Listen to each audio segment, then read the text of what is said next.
වගකීමක් නෑ මේ මිනිස්සුන්ට. ඒ පාර මොකද්ද? අනේ දෙයියනේ අපි මේවා ගන්න පුකෝ හොදන්න මිසක් වාහන හොදන්න නෙමෙයි. පේනවනේ ඕ. ඕකරත් කියලා වේල පහම ටෙස්ට් කරලා බලපින්න. අම්මට සිරි වෙනවා. මිනිස්සු බලන්න කිසිම වගකීමක් නැහැ මේ මිනිස්සුන්ට. අපේ පුකෝල් ගැන.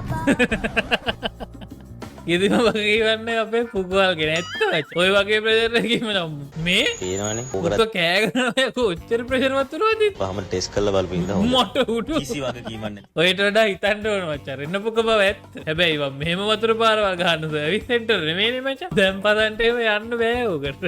පිස්සු යද ඒ කටින් ගියි. පොලු කාර්යුන්ට ටික්ටොක් කරන කොල්ලොන් ගෙල්ලොන්ට උන්ට යන්න බෑ ඌ කරන් කොහෙවත් යන්න. වතුර ටැංකිය වගේ එළියට එන්නේ වතුර ගිහිල්ලා. උන්ට මදිත් වගේ උන් බෞද්ධරින් ගන්න උන් ඒ වැඩක් නෑ මේ ඌ කොහොම හරි ගියේ හොදන්න නැතුවනේ.